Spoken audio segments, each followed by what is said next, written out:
আসসালামু আলাইকুম। আশা করি আপনারা সবাই ভালো আছেন এবং সুস্থ আছেন।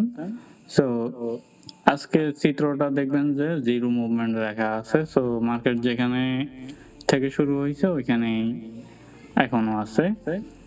আগের দিন যে জায়গায় ছিল। সো টোটাল ট্রেড যদি আমরা দেখি 2,37,000, টোটাল ভ্যালু হচ্ছে 884.62 কোটি। আর যেটা মার্কেটের জন্য কিন্তু পজিটিভ। মার্কেটের ওভারঅল যদি ডিরেকশনটা বলি, মার্কেট কিন্তু পজিটিভ।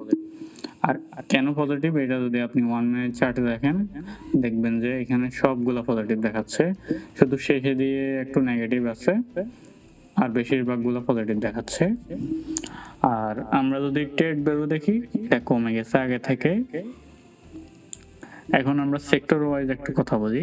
সেক্টর ওয়াইজে কিছু জিনিস, যেমন এক হচ্ছে ট্রেড ভ্যালুটা আমাদের কমে গেছে। সো ইম্প্যাক্টটা বেশি পড়তেছে কই টেক্সটাইল এবং ইঞ্জিনিয়ারিং সেক্টরের অবস্থা কিন্তু খুব বেশি ভালো দেখাচ্ছে না। এবং বেশিরভাগ আপনার স্টক, এই দুইটা সেক্টরের স্টকগুলা দেখা যাচ্ছে যে নেগেটিভ দিকে যাচ্ছে। আর যেটা পজিটিভ এটা হচ্ছে আপনার ইন্স্যুরেন্স সেক্টরটা খুব পজিটিভ দেখাচ্ছে। এখন আমরা ডিএসইএক্স এ যাই। সো ডিএসইএক্স এর টেকনিক্যাল নিয়ে কথা বলবো। টেকনিক্যালে হচ্ছে আপনার প্রথমে হচ্ছে ক্যান্ডেলটা, যেটা আপনার সিদ্ধান্তহীনতা ক্যান্ডেল, আগেই বললাম। এই ক্যান্ডেলটার মানে হচ্ছে এটা সিদ্ধান্ত নিতে কষ্ট হচ্ছে কোন দিকে যাবে।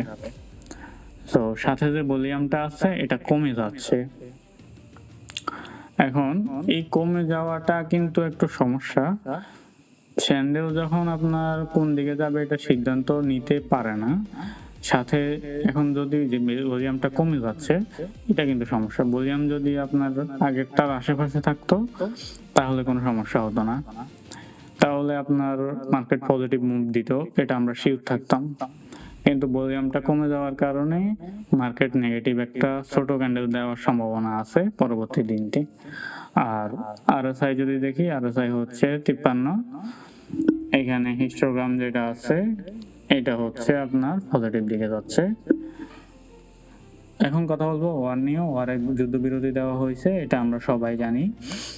সো কিন্তু পার্মানেন্ট একটা যুদ্ধবিরতি মানে যুদ্ধ স্থগিত যেটা বলে ওইটা দেওয়া এখনো হয় নাই। ওইটা নিয়ে চুক্তিগত হচ্ছে, গত কয়েকবারই হয়েছিল, কিন্তু প্রত্যেকবারই না হয়েছে কারণ ইউএসএ ইরানের যে ডিমান্ড গুলো চাচ্ছে ওগুলা দিতে চাচ্ছে না। একটা ডিমান্ড দিতে চাচ্ছে না, ওটা হচ্ছে পারমাণবিক নিয়ে। ইউএসএ আপনার চাচ্ছে যে 20 বছরের জন্য ইরানকে পারমাণবিকে নিষিদ্ধ করতে। ইরান বলছে সর্বোচ্চ আমরা 5 বছর পারবো। এটা নিয়ে একটা তর্ক বিতর্ক হচ্ছে। তো এটা হচ্ছে যুদ্ধ নিয়ে খবর। আর এখন ইফেক্টের, যুদ্ধের ইফেক্টটা আমি তো আপনাদের আর বলা লাগবে না, আপনারা অলরেডি দেখছেন যে বিদ্যুৎ নিয়ে একটা সমস্যায় জর্জরিত হচ্ছে। গত কিছুদিন থেকে বিদ্যুৎ নিয়ে একটা সমস্যা হচ্ছে। এরপরে আপনি কোনো পেট্রোল পাম্প দেখলেই বুঝবেন যে কি পরিমাণ মানুষ নিয়ে সমস্যা হচ্ছে। মানুষের দৈনন্দিন যে চলাচল এটা আস্তে আস্তে মানে স্লোলি দেখা যাচ্ছে যে আপনার ছোট করে বিঘ্নিত হচ্ছে। এবং মনে করেন যে রাস্তার ধারে একটা লোক সিলিন্ডার নিয়ে কাজ করে থাকে, ওনার কাজ করে টাকা অর্জন করে। সো উনি সিলিন্ডার না পেলে উনি কাজ করতে পারবে না। উনি কাজ না করতে পারলে ওনার ছেলেদের জন্য জামা কাপড় কিনতে পারবে না। সো ওই জামা কাপড়ের যেই দোকানের লোকটা আছে উনি আবার টাকা পাবে না। সো এটা কিছুটা চক্র আকারে ঘুরতে থাকে। একটা ইফেক্ট পড়বে, মোটামুটি সবগুলো ইফেক্ট পড়বে।